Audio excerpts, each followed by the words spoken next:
Hello again. This is Faith from the Fairfield Garden Initiative program. I'm also the local Bionutrient Food Association chapter leader. If you would like to learn a little bit more about gardening, feel free to get in touch. There'll be details in the description below to reach out. We're going to talk about getting started with seed starting. This is number 20 of our basic gardening tips modules. And so we are now in February of 2023, late February. And for many home gardeners who are ambitious and are looking to provide a little bit of their own transplants for the garden, it's time to start with seed starting. And so why would you start your own seeds? One, you'll have as many transplants as you desire, more than likely, more than you need in many cases. You get to choose your varieties, especially if you were saving your own seed. We were just talking about seed saving and seed quality. If you have varieties that you love dearly, they may not be available in a standard box store.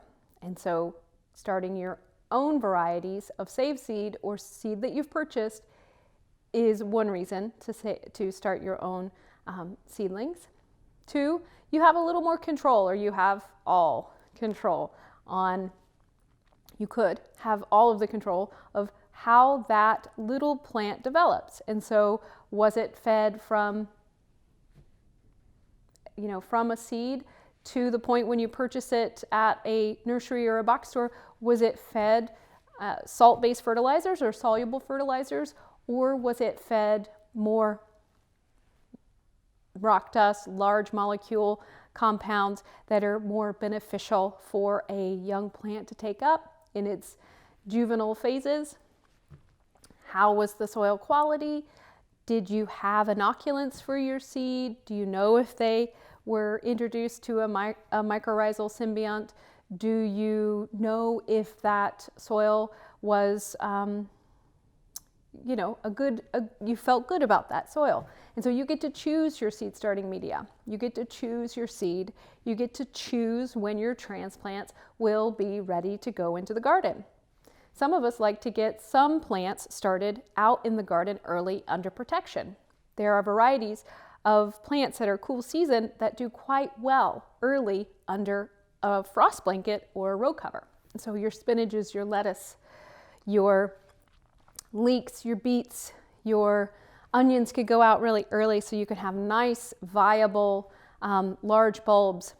We are in Southeast Iowa. We need long day onions. They're going to need to have many, many, many days of sunlight before they start producing their bulbs. You can produce your own plants, your own onion transplants. It's a lot cheaper to produce your own transplants if you've got a large garden. If you've got a small garden where you may only need 30 or 40 plants of a choice of varieties, then purchasing them from a nursery that you feel really good about is certainly one way to go and support your local businesses. We have a wonderful nursery that we coordinate with, partner of the Fairfield Garden Initiative program.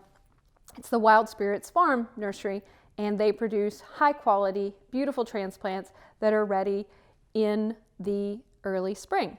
So, when it's time to get some of those cool season plants out, you can get them from the program.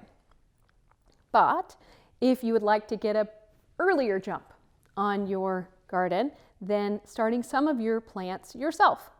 So we're going to talk about first what you need to get started with seed starting, what you need to think about. There are some considerations. It's not for everyone. And then how you might go about doing the process. And so first, you need to know that your environment is appropriate. So seeds, once they break through the soil level, they have to have light. It doesn't have to be light from the sun, but they need to have a full spectrum light. And so if you are in an area where you don't have a greenhouse or a more protected cold frame, something of that sort, then I would consider using lights. The south window does work, but in many cases it's not enough of a amount of light. It's not adequate in order to get your seedlings from germination to transplant without them getting leggy or stretched out and weak. If they don't get enough light, they can't photosynthesize. They cannot produce the sugars that they need in order to feed their associated microbes in the root zone. Then they end up being weak plants. Even if you are feeding them soluble fertilizers, they can be weak plants without adequate light. And so lighting is a big factor when you're thinking about producing your own seeds. There are some inexpensive ways that you can deal with that. They look like fluorescents, but they're LED strips. They're a type of light that allows you to daisy chain them together. So you can have 3 or 4 or 5 of these daisy chained together, and you can place them on a backboard, whatever it is that you can hang from your seed starting area. The goal is to have your lights, to have enough lumens. You want at least 6,500 K. You want to have a lot of light for these seedlings. So I would say 4 of these. You want to have them in close proximity to the seed tray as your seeds are germinating. It doesn't have to rest on there, but a couple inches above, lots of light. And then you want to be able to move that backboard up or those lights up. So whether these are independent, each moving by themselves, or they're attached to a backboard, you want to be able to move that light up and away from those seedlings as they grow. And so think about that. How would you manage the light? So we have them on chains in the seed starting area that I utilize for my farm. And I can just take another link up each time. And I have 4 of these bulbs on a backboard. It's a reflectant white backboard that bounces the light back down onto the seedlings. You can also use fluorescents. The bulb size that's similar to this is a T5. They work just fine. I've used them for years. They're not going to have the right spectrum of light in order to mature a plant and keep it all the way through its reproductive cycle indoors, but it will give you an inexpensive way to have transplants that are vital and healthy to go out into your garden for 6 weeks or 8 weeks, or potentially shorter, 4 weeks, something like kale or spinach or lettuce, provided that they've had adequate light through their entire growth phase indoors. They can potentially be hardened off to go outside. It just depends. Cooler season transplants can go out a little bit early as long as they're strong. And we'll talk about how to make sure that that happens. So light is one major factor.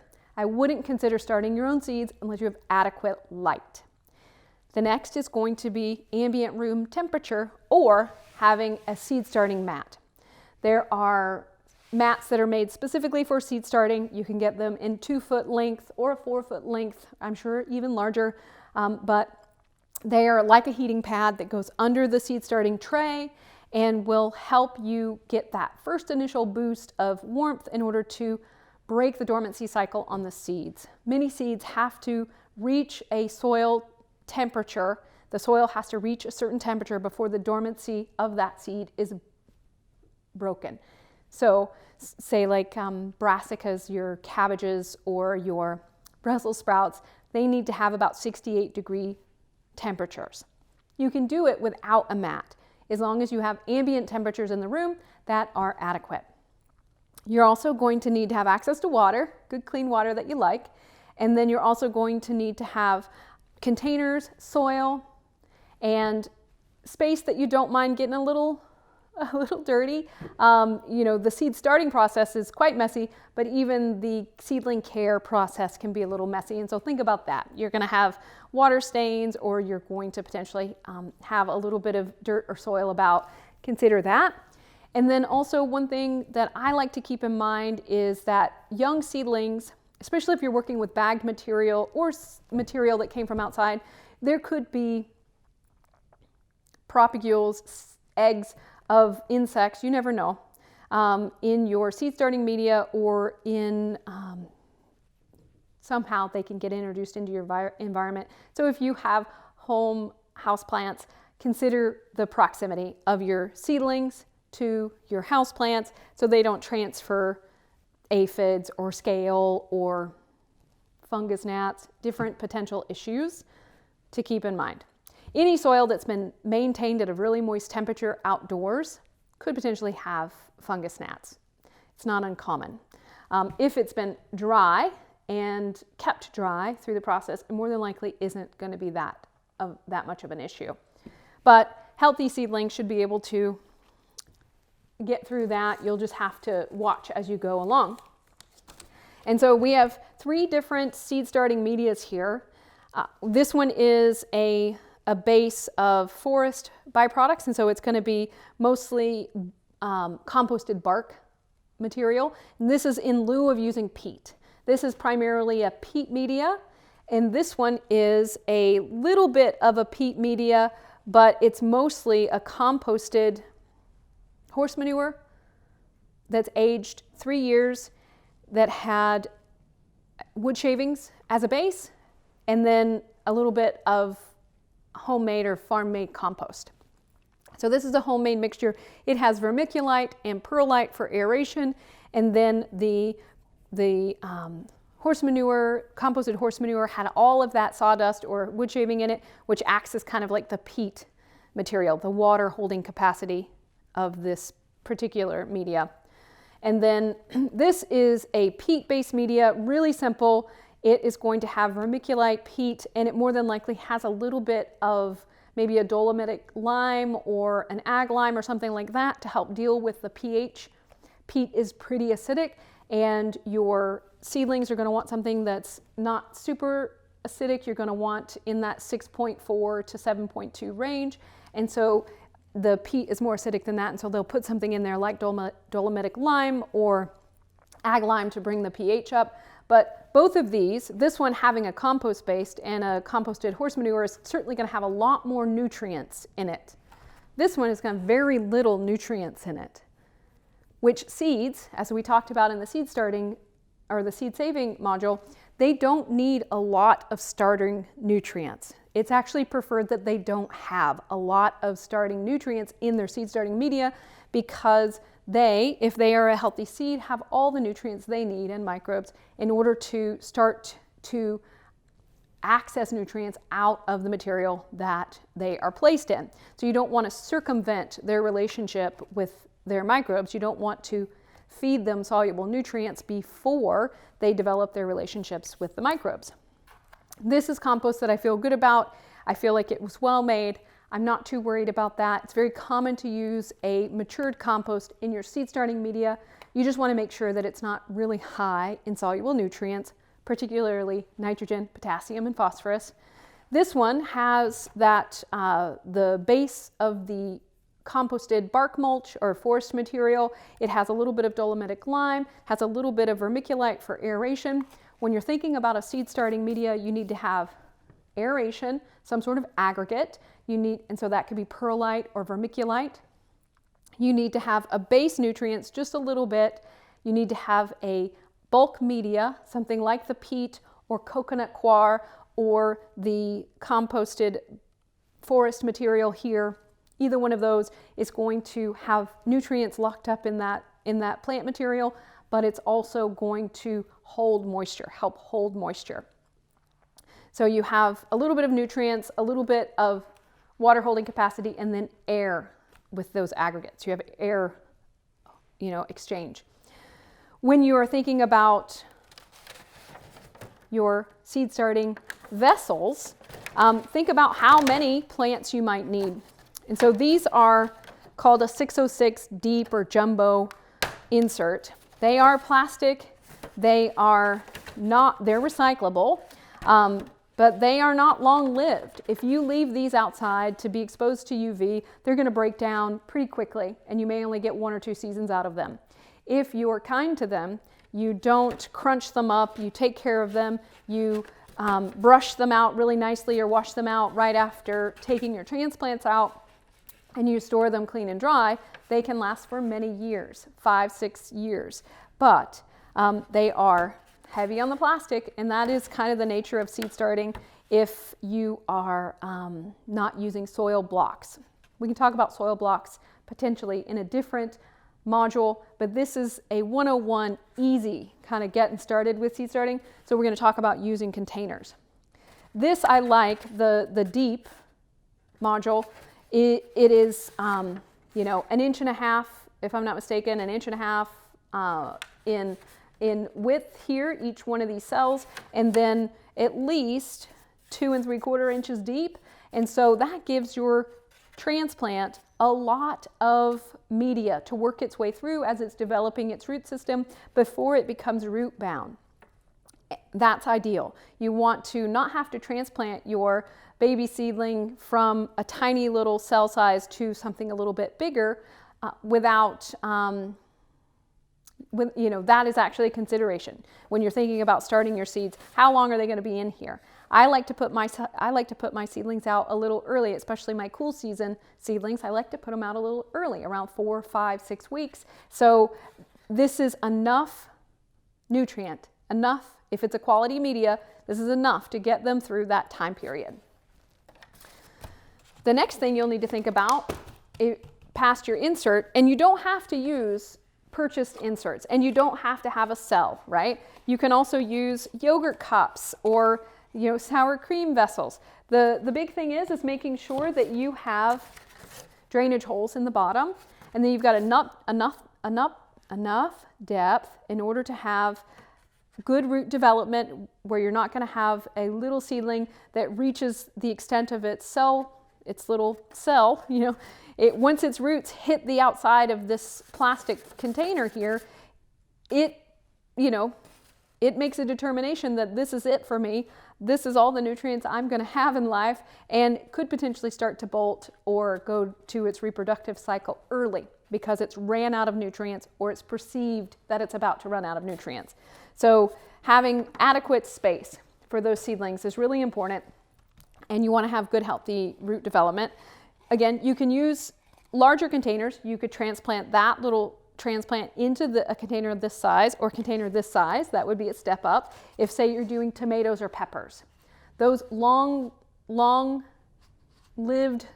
transplants, those ones that are going to need to be started 10 weeks ahead of time or 12 weeks ahead of time, whether that's your celery or your pepper or your tomato or your artichoke, they need a longer indoor life in order to reach maturity until you get harvestable fruit on the other side or harvestable vegetable on the other side. They have a long life cycle, so they have to be started indoors quite early.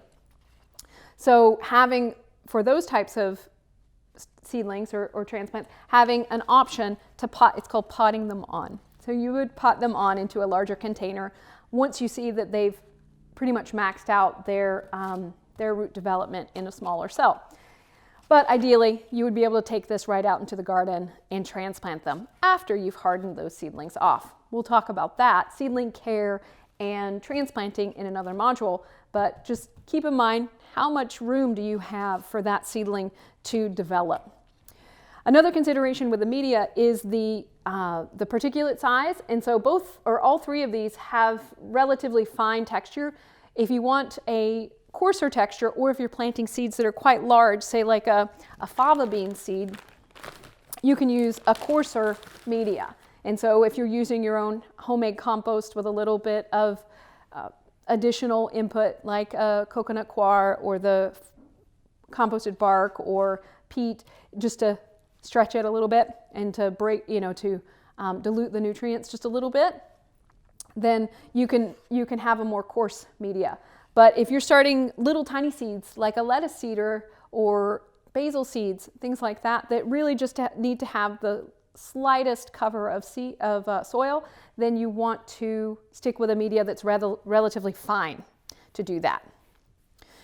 After you've decided on your seed starting containers, your individual containers, then you need to think about how they're going to live. How are you going to, water them and move them around? So when I'm doing the inserts like this, I've got a stack of them here, and these you can buy at most big, not most big box stores. They'll have something similar to this, but they won't be as big. They won't be as big. But you can find something locally that will work. What I do when I'm using a flat like this, I want to have something to hold the water. So you have a tray with holes that will hold the weight of your inserts here. This can get quite heavy when it's filled with soil, all 36 of these. And then you want a way to water them. So you don't have to double up necessarily, but ideally what you'll have is a way to hold water underneath your seed starting containers. You've got the holes, it's going to leak out, you need a container for that. And so it doesn't have to be modular like this. You can use a dish or a bowl. The idea is to let the soil drain from your seedling start, from the soil that your seeds are started in. Let it drain and dry out slightly, so you don't want it to just sit in water, but you want to make sure that it stays moist to touch your seed starting media. And so one way to do that easily is to water from below and let the compost or the seed starting media wick up your moisture from below. And so when I'm using, and this is what I use typically because it's just more modular and easy, you can get four of them underneath a set of lights, you know, your 4-foot long lights, your tubes, you can get 4 of these on a shelf underneath there. So it's really compact and easy to create a lot of seedlings all at once. But if you were doing this at home and you just were going to do 2 or 3 of these, you would take one, you can take one of the inserts out and put water in that tray, 1/2 inch, depending on when you watered last, how moist your seed starting media is at the moment, and you've watered. And that way the water is being wicked up from the bottom. That will encourage the root system of the seedling to dive down deep and to seek that water. But be mindful not to let water just sit in the tray all the time, because then you'll have stagnant water and you'll end up encouraging some negatives, you know, dampening off, or the fungus gnats. Fungus gnats love damp, high organic matter media. Okay, so we've got our seed starting container and our tray. Now we're going to just go into how do you do it? And so I'm going to bring another little tray up here.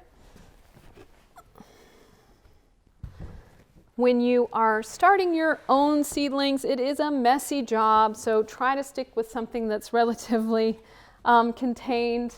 I like to use these large, I think these containers are used for mixing concrete or something like that, like maybe grout or something. So I am just filling this little 6-pack with soil. I'm not pressing it down really deep, but I am just giving it a nice little tap to make sure I've got a nice full cell. And so that is ready to start seedlings into. I'll do another one for a demo because we're going to start some seedlings, or seeds. They're not seedlings yet. They will become seedlings.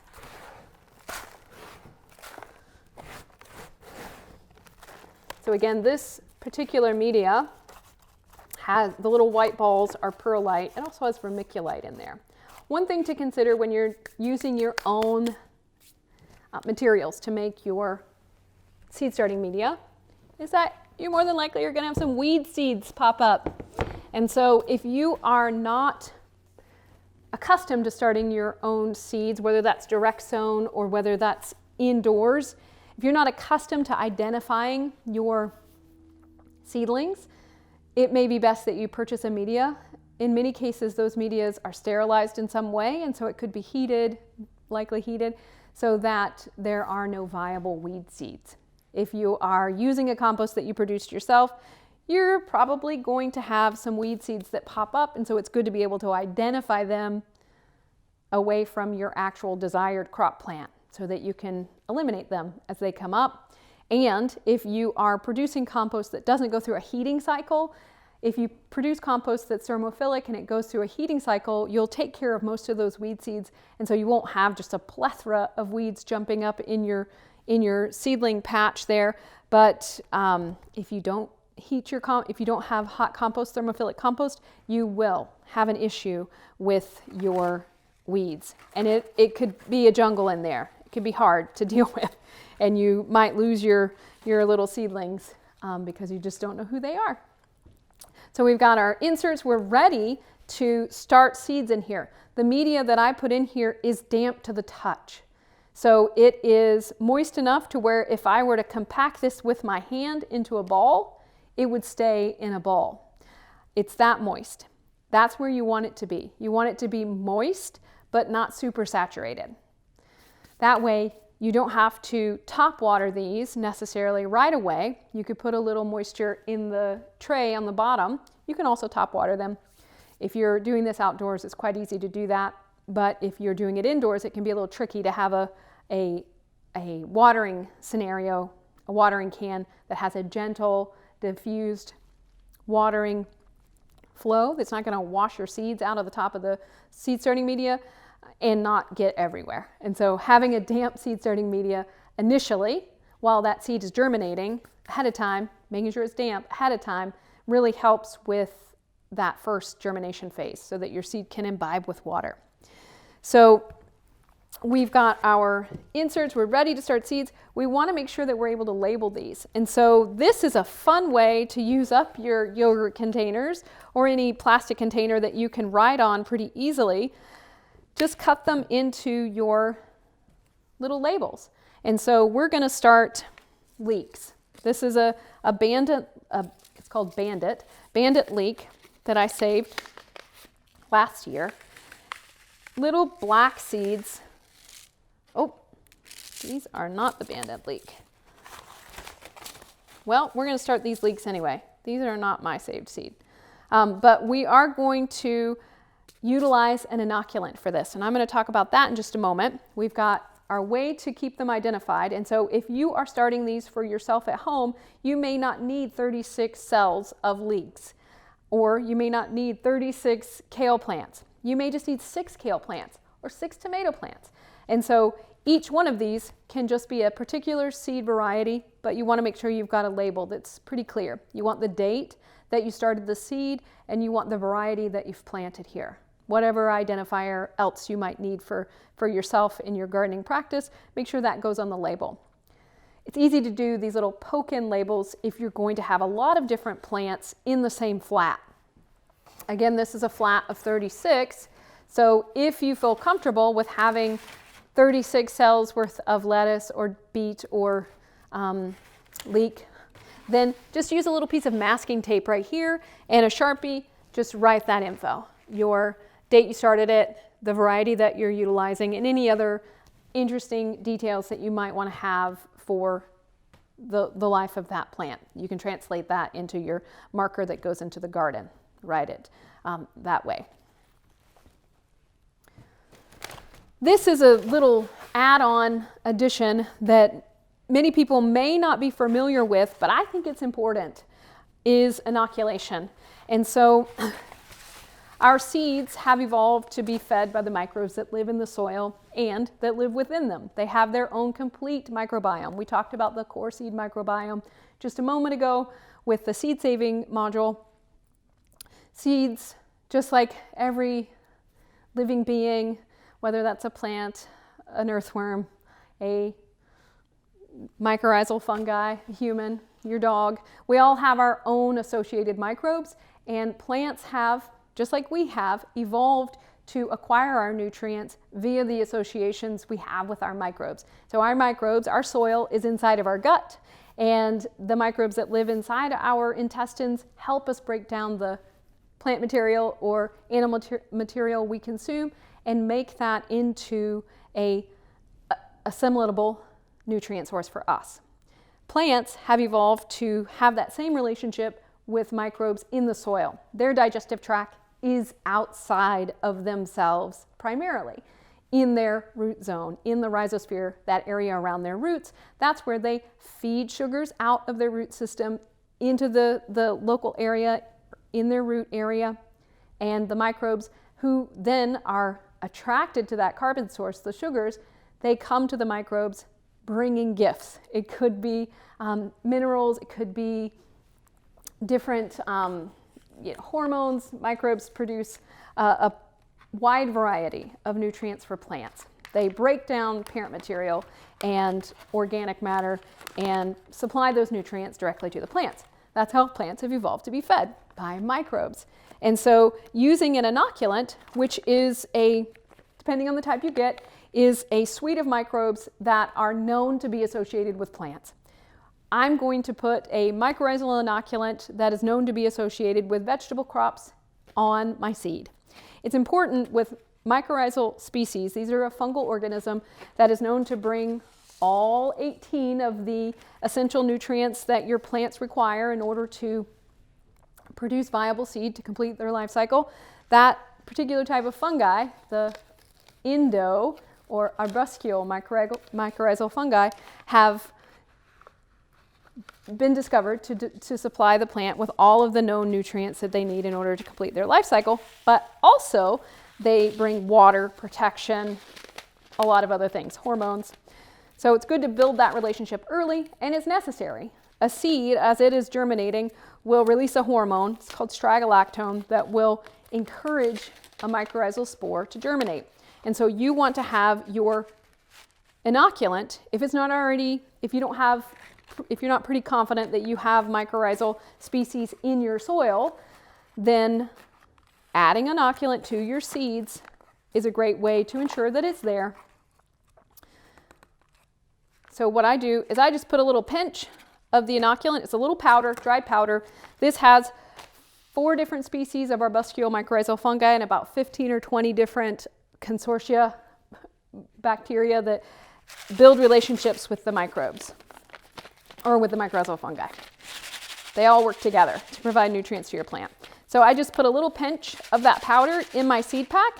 Even if I'm not going to plant all these seeds this season, if I save the rest of the cilantro seed for the next season, it's okay. That inoculant is still dry. If it gets moist, it will lose viability.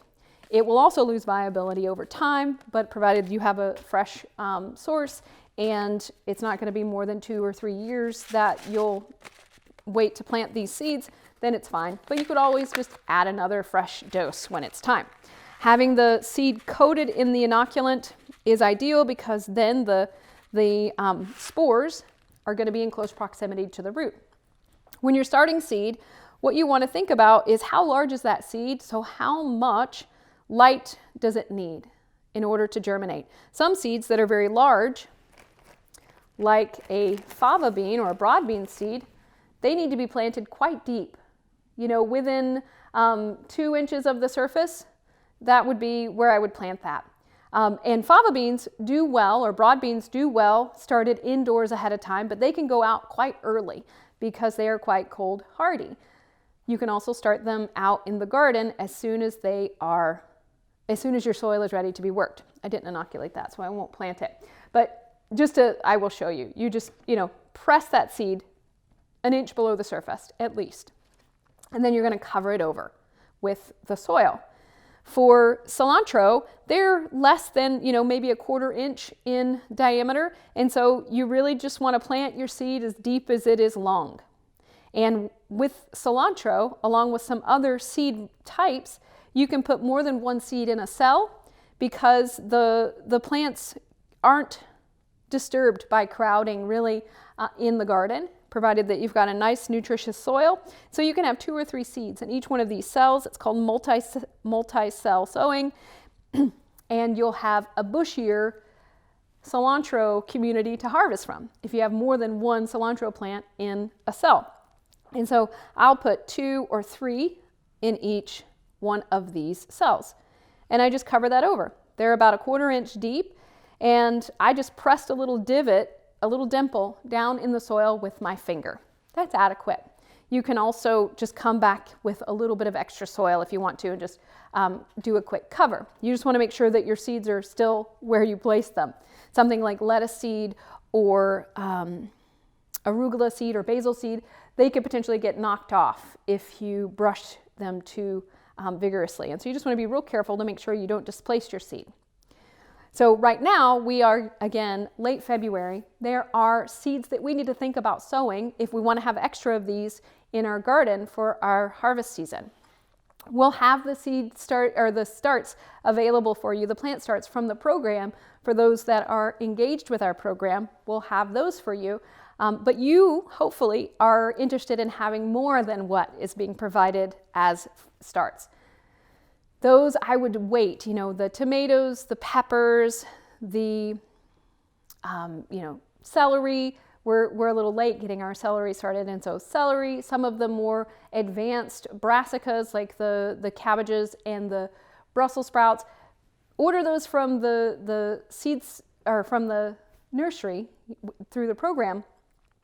But if you want to have more than 2 kale plants, by all means, start your own. If you want to have more than 2 or 3 onion plants, by all means, start your own. I will say, though, we're a little late right now in the area that we are to start onions for storage onions. You may get a decent sized bulb out of your onion if you start now. Again, they are a very long season vegetable, and so you want to have a seedling that was started in late January for our zone 5A. Late January, start your leeks, your shallots, and your onions. You can still start some now. They just may not have a chance to fully bulb out, so that means they won't be able to mature completely in the season to where they're a storage onion, but they'll be great for eating. So by all means, start some more onions. And who wants to have just 4 onions? Do you want 50 onions or 100 onions? Depends. Onions are fun to start too. You can start them in a container like this. And again, just thinking, we don't have to stick with the standard seed starting equipment.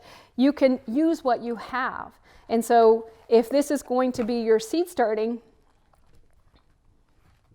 container, you're going to start your seedlings in here. You want to make sure there are holes in the bottom for drainage. So something of this size, I would put like 8 1/4-inch holes in the bottom of this. And then I would make sure that I have a container to rest it in, right? And so say that was empty, I would make sure I have a similar container or something a little larger to rest it in so that I have drainage and I can bottom water. But for onions and leeks and shallots, vegetables like that, alliums, you can sow many in one tray like this. I can just make 2 lines here.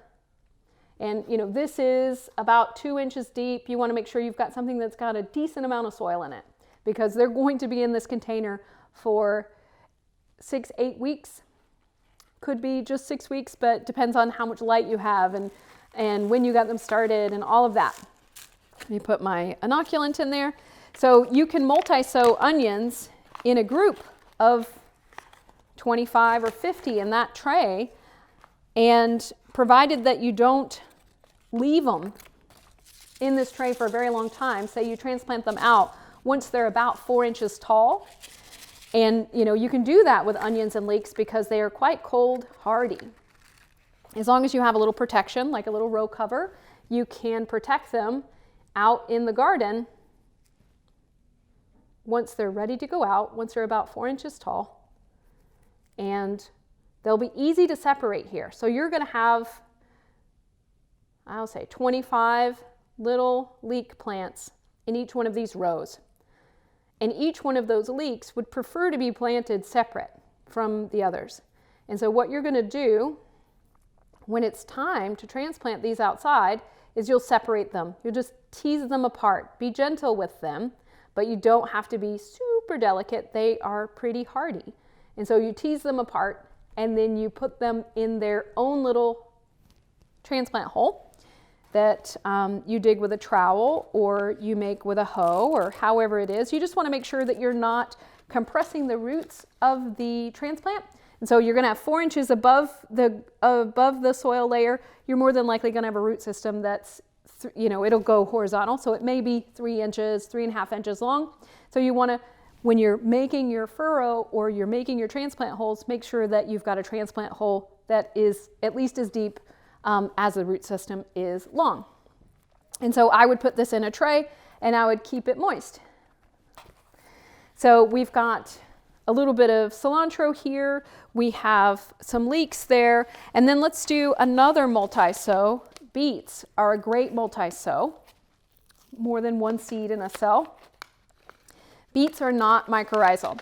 So about 90% of the plants that we love to eat, or 90% of the plants on the planet associate with some sort of mycorrhizal species, but not all of them do. And beets, anything in the spinach family, anything in the brassica family, they do not associate with mycorrhizal fungi.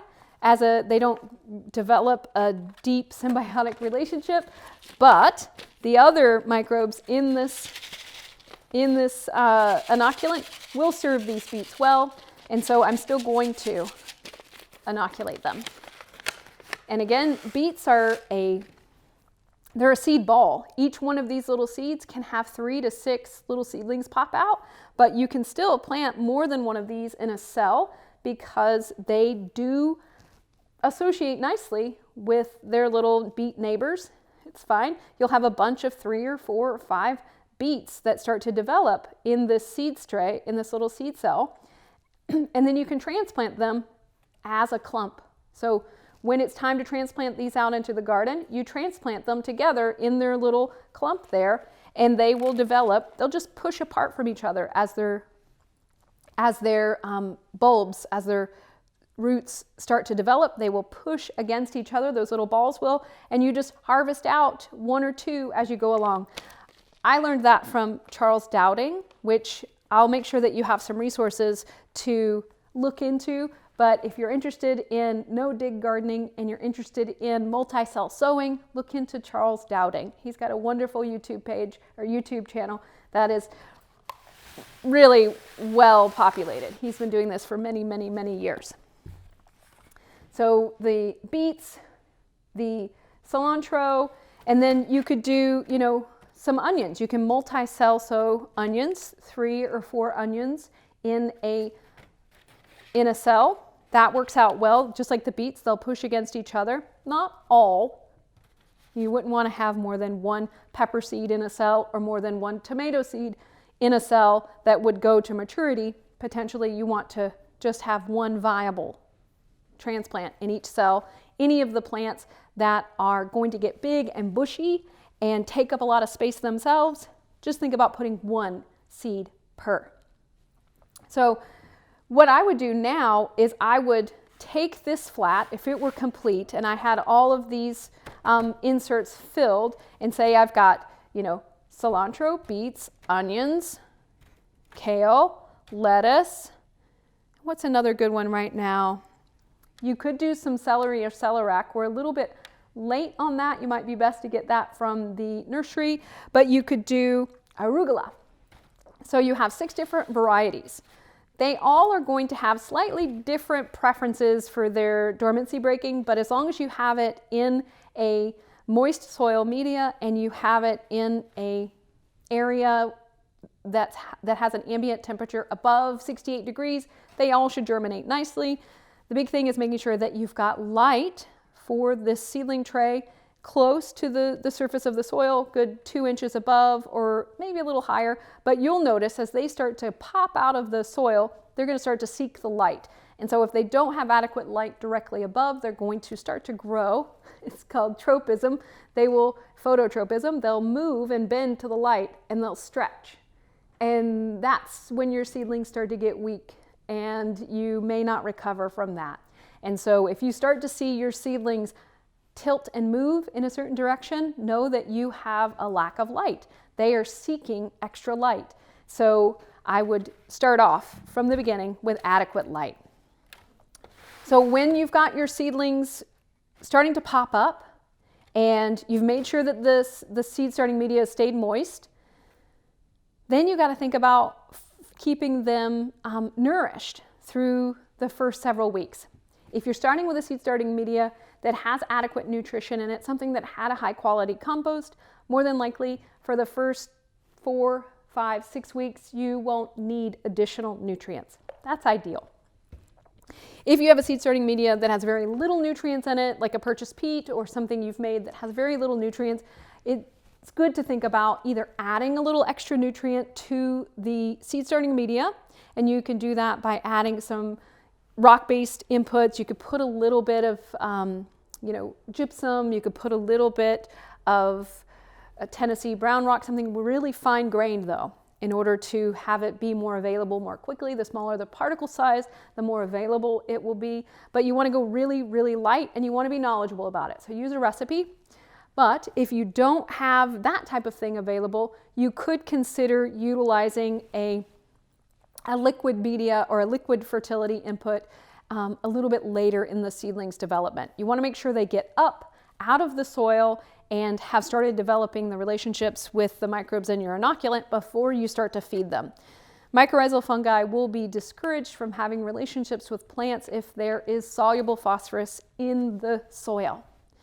So avoid adding that in the beginning of your seed starting experience, but you could use something like a little fish hydrolysate a little bit later in the seedling's life, maybe around week 3, week 4, week 5, something that you dilute at maybe a quarter or a third of the label rate, something high quality, and stick with a hydrolysate if you're going to utilize fish. The emulsion, I don't necessarily recommend. It's not as high of a quality of a product. You get a lot more of the whole nutrients from a fish hydrolysate, amino acids, different proteins. It does have a little bit of phosphorus traditionally in it as a stabilizer, phosphoric acid, and so that's good for root development, and you'll be applying that after the seedlings have gotten going. So you've got light, you've got moisture, and you've got warmth.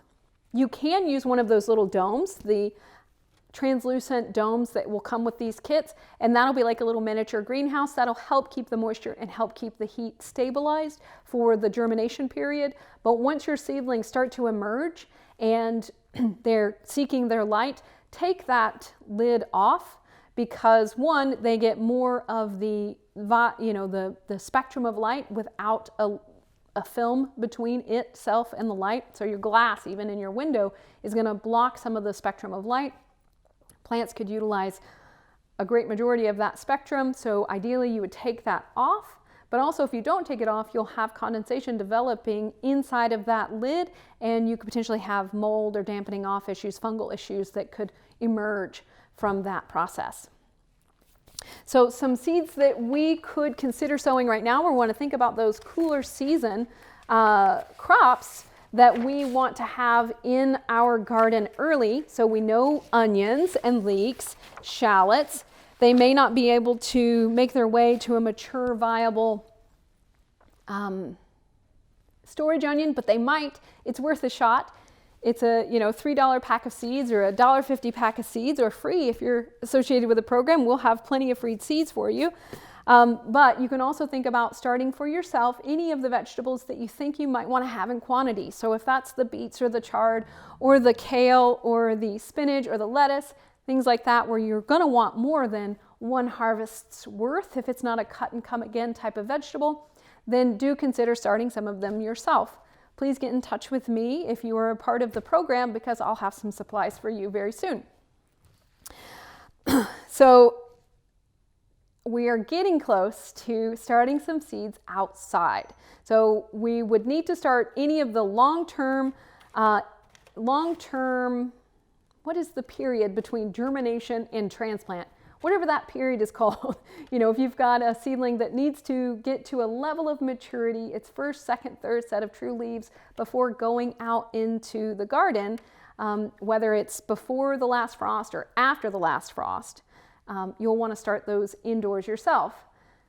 There are, again, those cooler season vegetables, most all of the greens, you can start indoors, let them mature for 4 or 5 weeks, and you can put them outside with a little bit of protection even before that last frost has happened. But if you're going to start anything like more tender crops inside, if you're going to do cucumbers or any of the squash or any of the peppers, or even beans, if you decided to want to start beans inside, you'll want to make sure that those are started at the right distance between when they need to be planted outside. A big thing to consider is not to allow your seedlings, again, to max out their seed starting media, use up all the nutrients, and then start to become hungry, deprived of nutrients and root bound. And so time your seed starting in a way that works out where they can go out as young, healthy, vital transplants. And I'll have a list on the website of plants that are optimally started now indoors, but I'll also have a list of plants that you could potentially soon start to think about starting outdoors. And there are a few that, that we can consider getting out in mid-March if we've got a little protection. So connect with me about the protection as well. But there are some seeds that just don't do well started indoors. And those are going to be, well, they'll do okay, but they don't necessarily like to be transplanted. And so you may do well to direct sow those right in the garden. Your peas are one of those. I have transplanted peas successfully, absolutely, but if they live too long in their little tray or their pot, they lose vigor and they don't necessarily have the desire, energy, whatever it is, to break free from that mold that they've lived in, and they can be weak plants that never explore the soil. And so seeds that are started directly in the soil at the right time, healthy seed, right soil conditions, you'll have a seed that is really anxious to explore the local soil environment and start exploring its potential resources. So direct sow, beans, peas, summer squashes do well direct sown as well. Winter squashes, absolutely. Pumpkins do great direct sown. Cucumbers do really well direct sown. We'll have seed for you for all of those.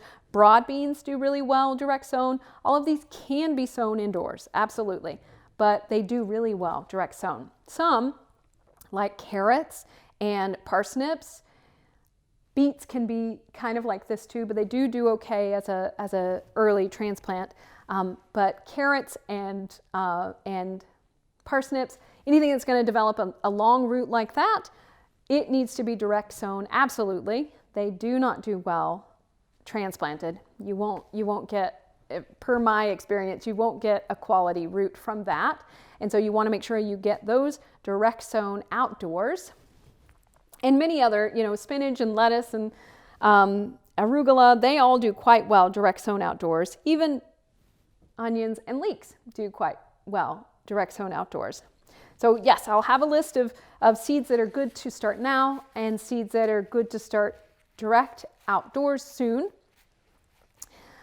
And we will continue this module set with seedling care, but we'll get a little further along with our seedlings here and we'll bring them back in for a little update on how they're doing and how to keep them healthy through their time indoors. And we'll talk about hardening them off and how to transplant them when it's time, according to their needs. All right. I think we've covered just about everything I wanted to bring forward for the seed starting information, just to get you going on your own. We will have plenty of seeds for you to utilize to start your own seeds, and then we'll also have lots of seeds for you to utilize for direct sowing in the garden. We'll see you soon in the garden. Keep your eye out for the next set of modules. Thank you.